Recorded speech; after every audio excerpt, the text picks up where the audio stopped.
Hi friends, ఈ video మీకు నచ్చినట్లయితే సబ్స్క్రైబ్ చేయండి, లైక్ చేయండి.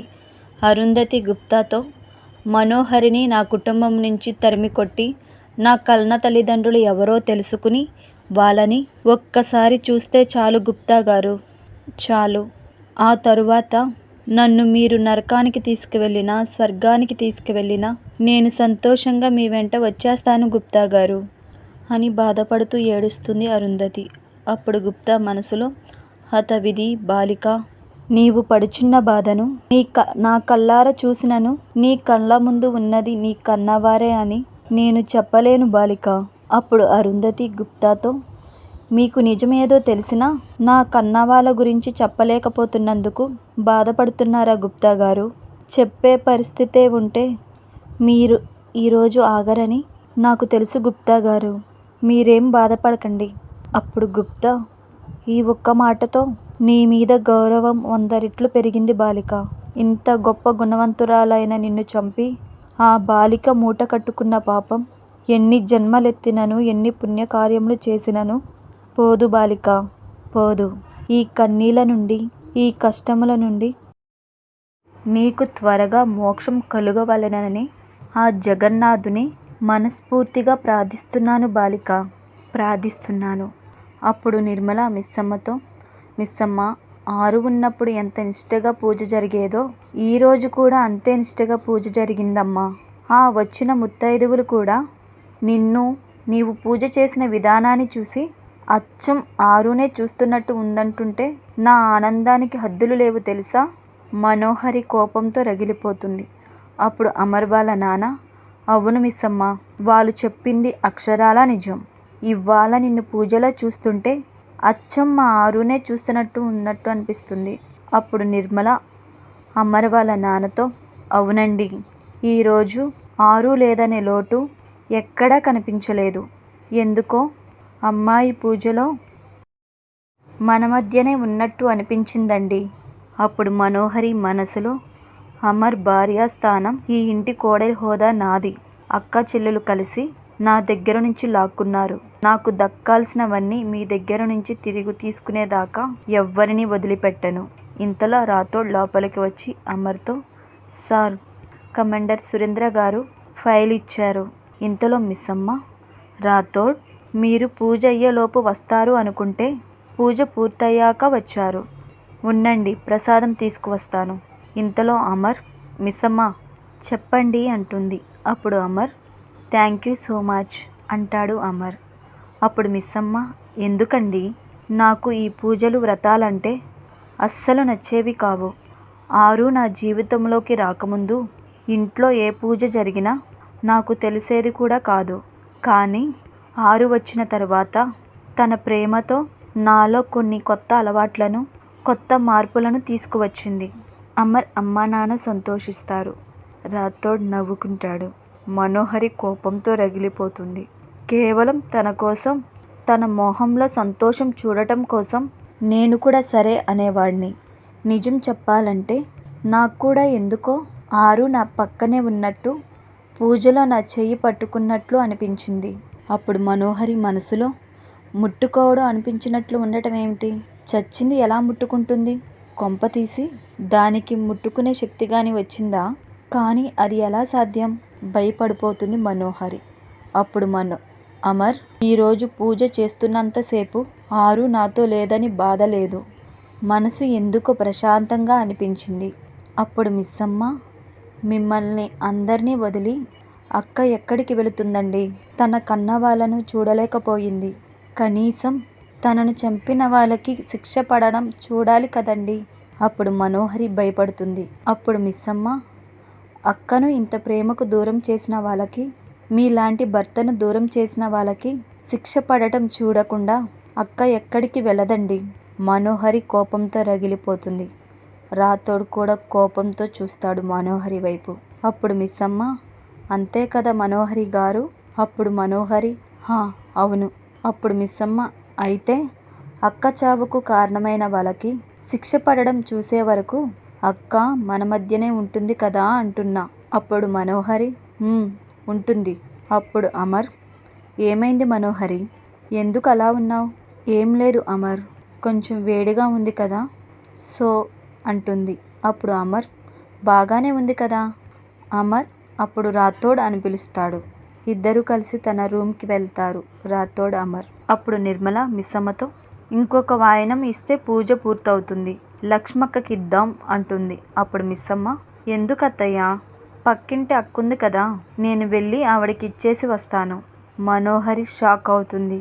అప్పుడు మనోహరి మనసులో ఖచ్చితంగా అక్క అంటుందంటే వాయనం ఎవరికి ఇస్తుంది అని అక్కడి నుంచి వెళ్ళిపోతుంది మనోహరి.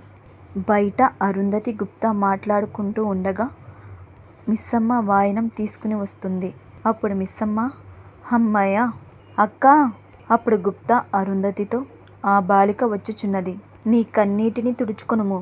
అప్పుడు అరుంధతి కన్నీళ్ళని తుడుచుకుని మిస్సమ్మ వైపు చూస్తుంది. అప్పుడు మిస్సమ్మ హమ్మయ్య ఇక్కడే ఉన్నారా, ఇంకా మీరు వాయనం తీసుకోకుండా వెళ్ళిపోతారేమో, ఎక్కడెక్కడ వెతకాలో అనుకున్నాను. అసలే మీ ఇల్లు కూడా నాకు తెలియదు కదక్క. మిస్సమ్మ అరుంధతితో మాట్లాడటం పైనుంచి మనోహరి చూస్తుంది. ఇప్పుడు మనోహరి ఇప్పుడే తెలిసిపోతుంది నిజంగా దానికి స్పర్శశక్తి వచ్చిందో రాలేదో. మనోహరి అలా దొంగచాటుగా చూడడం గుప్తా చూస్తాడు. అప్పుడు మనసులో గుప్తా జగన్నాథ అనుకుంటాడు. అరుంధతి బాధపడుతూ ఉంటుంది. మిస్సమ్మ ఏమైందక్క, అలా ఉన్నారేంటి, కళ్ళల్లో ఆ నీరేంటి? అప్పుడు అరుంధతి ఇవి కన్నీళ్ళు కాదు మిస్సమ్మ, ఆనంద బాష్పాలు. నేను చేయలేని పూజను ఆ అమ్మవారు నా వాళ్ళతో కలిసి చేయించారు కదా, అందుకే ఆనందంతో కన్నీళ్ళొచ్చాయి. అప్పుడు గుప్తా షాక్ అవుతాడు. ఇంతలో మిస్సమ్మ మీరు పూజ చూశారు అంతే కదా, ఎప్పుడు చేశారు?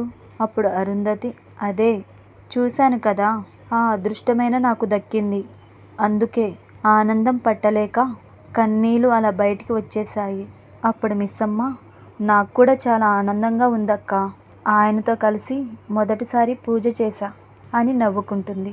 ఆయన నన్ను మనస్ఫూర్తిగా నన్ను ఆశీర్వదించినట్టు అనిపించింది, పెళ్ళిలో మా ప్రయాణం మొదలైనట్టు అనిపించిందక్క.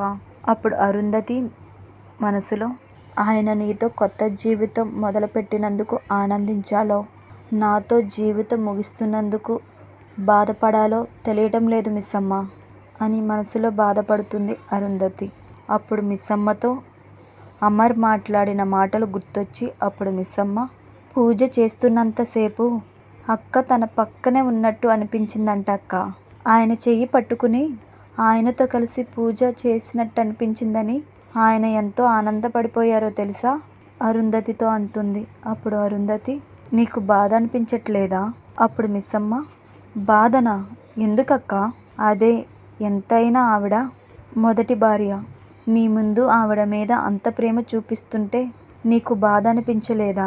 అప్పుడు మిస్సమ్మ కొంచెం కూడా అనిపించలేదక్క, ఎందుకంటే ఆయన ఆరు అక్క వేరువేరు కాదక్క, ఒక్కరే. నేను ఆయనను ప్రేమిస్తున్నానంటే ఆయన మనసులో ఉన్న ఆరు అక్కను చూసి ఎలా బాధపడగలనక్క? ఆయన మనసులో జీవితంలో ఆరు అక్కదే మొదటి స్థానం, అదే నిజమక్క, దానిని ఎవ్వరూ మార్చలేరు. ఇదంతా మనోహరి దొంగచాటుగా చూస్తూ ఉంటుంది, మిస్సమ్మని గమనిస్తూ ఉంటుంది. ఇందాక మా ప్రయాణం మొదలైంది అని చెప్పాను కదక్క, అది మా ఇద్దరి ప్రయాణమే కాదక్క, మా ముగ్గురి ప్రయాణం. ఇదంతా వింటూ గుప్తా ఆనందపడతాడు. ఆయన నుంచి ఆరు అక్కని ఎవ్వరు వేరు చేయలేరక్క, ఆఖరికి సమయం కూడా ఎన్నేళ్ళు దాటినా ఆయనకు అక్క మీద ఉన్న ప్రేమ ఇంత కూడా తగ్గదు. ఆ మాటకి వెంటనే అరుంధతి మిస్సమ్మను కౌగిలించుకుంటూ ఏడుస్తూ బాధపడుతుంది. ఇదంతా చూస్తూ మనోహరి షాక్ అవుతుంది. గుప్తా సంతోషిస్తాడు. అప్పుడు అరుంధతి చాలు మిస్సమ్మ, ఈ ఒక్క మాట చాలు, ఏడుస్తూ మిస్సమ్మతో అంటుంది. అప్పుడు మిస్సమ్మ ఏమైందక్క, ఎందుకు అలా ఏడుస్తున్నారు? ఇదంతా చూసి మనోహరి మనసులో ఆరుకి స్పర్శ వచ్చిందన్నమాట అని భయపడుతుంది. అప్పుడు మిస్సమ్మ అరుంధతితో అక్క ఏం కాదు ఊరుకోండి. వెంటనే ఆ మాటకు అరుంధతి మిస్సమ్మను వదిలేసి దూరంగా జరుగుతుంది. అప్పుడు మిస్సమ్మ ఏమైందక్క, ఎందుకంత సడన్గా అలా ఏడ్చేశారేంటి, పైగా చాలు చాలు అంటున్నారు? అప్పుడు అరుంధతి అది అంటుంది. ఇంతలో గుప్తా, బాలిక, నువ్వు ఏదో ఒకటి చెప్పి తప్పుని కప్పిపుచ్చుకొనుము. అప్పుడు అరుంధతి, ఆహా, అది నువ్వు అలా ఎమోషనల్గా చెప్పేసరికి నేను కూడా అలా ఎమోషనల్ అయిపోయాను మిస్సమ్మ. అప్పుడు మిస్సమ్మ, మరీ అలా మెత్తగా ఉంటే ఎలా బతుకుతారక్క? అప్పుడు గుప్తా, అందులకే కదా మరణించినది అంటాడు. అరుంధతి కోపంగా గుప్తా వైపు చూస్తాంది. ఇంతలో మిస్సమ్మ, అక్క, మీకోసం వాయనం తీసుకొచ్చాను అని మిస్సమ్మ అరుంధతికి కుంకుమ పెడుతుంది. అరుంధతి కూడా మిస్సమ్మకు కుంకుమ పెడుతుంది. ఇదంతా చూస్తూ మనోహరి కోపంతో రగిలిపోతుంది. అప్పుడు మిస్సమ్మ అరుంధతితో, ఇస్తున్నమ్మ వాయనం అంటుంది. అప్పుడు అరుంధతి, పుచ్చుకుంటినమ్మ వాయనం అని ఇద్దరు చెప్పుకుని వాయనం తీసుకుంటుంది అరుంధతి. మిస్సమ్మ అరుంధతికి అక్షింతలిచ్చి అరుంధతి దగ్గర ఆశీర్వాదం తీసుకుంటుంది మిస్సమ్మ. అరుంధతి మిస్సమ్మకు అక్షింతలు వేసి ఆశీర్వదిస్తుంది. అప్పుడు అరుంధతి మిస్సమ్మతో, సరే మిస్సమ్మ, నేను ఇంటికి వెళ్ళొస్తాను అంటుంది. మిస్సమ్మ సరే అంటుంది. మనోహరి గోరా దగ్గరికి వెళ్తుంది. గోరాతో జరిగినంతా చెప్తుంది. మనోహరి గోరాతో, అసలు చచ్చిన దాని స్పర్శ వీళ్ళకు తెలియడం ఏంటి? ఒక ఆత్మ వచ్చి పూజలో కూర్చోవడం ఏంటి? అమర్తో కలిసి వ్రతం చేయడం ఏంటి? ఈ చెల్లెలేమో అక్కకి వాయనం ఇవ్వడం ఏంటి? జరిగేవన్నీ చూస్తుంటే నా బుర్ర తిరిగిపోతుంది గోరా. నేను ఇంత కంగారు పడుతుంటే నువ్వు అంత ప్రశాంతంగా ఎలా ఉండగలుగుతున్నావు గోరా? అప్పుడు గోరా, ఆత్మ విషయంలో నువ్వేమి చెప్పినా, నేను ఏమి చూసినా ఆశ్చర్యపోను మనోహరి. ఎందుకు అంటుంది మనోహరి. అప్పుడు గోరా, దశదిన్మ కర్మ అవ్వగానే పైకి వెళ్ళవలసిన ఆత్మ ఇక్కడే ఉంది. ప్రతి పౌర్ణమికి తనకి శక్తి వస్తుంది. నా శక్తి నీ బుద్ధి కలిసిన ఆ ఆత్మను బంధించలేకపోతున్నాం. ఆ ఆత్మ కుటుంబం దగ్గరికి కూడా వెళ్ళలేకపోతున్నాం. ఇవన్నీ ఎందుకు జరుగుతున్నాయి అనుకుంటున్నావు? ఆ ఆత్మకి దైవశక్తి తోడైనది కాబట్టి. మనోహరి షాక్ అవుతుంది. మనము ఎదురెళుతుంది ఆత్మకే కాదు మనోహరి, ఆ పరమాత్మకి కూడా ఎదురు వెళుతున్నాం. అప్పుడు మనోహరి, అయితే ఇవాళ స్పర్శ? అప్పుడు గోరా, ఆ బాలికతో ఆ పూజ చేయించుకోవడానికి సాక్షాత్తు ఆ లక్ష్మీదేవి దిగివచ్చి తనకు స్పర్శ అనే వరాన్ని ఇచ్చి తనతో పూజ చేయించుకుంది. అది ఆ ఆత్మశక్తి. అప్పుడు మనోహరి, సమస్య సరే గోరా, దానికి సమాధానం ఏంటి? దాన్ని ఎలా వదిలించుకోవాలి? అప్పుడు గోరా, ఆ ఆత్మ అనుకున్నది జరిగేదాకా భూలోకం నుంచి కానీ ఆ ఇంటి నుంచి కానీ వెళ్ళదు. అప్పుడు మనోహరి, నాకు అమర్ని దూరం చేసింది, ఆ బాగితో పెళ్లి చేసింది, ఇంకా ఏమి చేయడానికి ఏమి మిగిలింది? అప్పుడు గోరా, నీ వినాశనం, నీ నిజస్వరూపం అందరికీ తెలియడం, నువ్వు ఆ ఇంటి నుంచి శాశ్వతంగా వెళ్ళిపోవడం. అప్పుడు మనోహరి గోరాతో, అది ఈ జన్మలో జరగదు. అమర్ నావాడు. నేను సొంతం చేసుకునేదాకా నా పంతం నేను వదలను. దాని స్పర్శ శక్తితో అది నన్ను ఏమన్నా చేస్తుంది అన్న భయంతో వచ్చాను. నా భయానికి పరిష్కారం ఎతుక్కుంటూ వచ్చాను. అప్పుడు గోరా నవ్వుతాడు. అప్పుడు మనోహరి, ఏమైంది గోరా, ఎందుకు నవ్వుతున్నావు? ఆ ఆత్మ నిన్ను చంపడం అన్నిటి సమస్యలకు పరిష్కారం అనుకుంటే మొదటి పౌర్ణమికే నిన్ను చంపేసేది.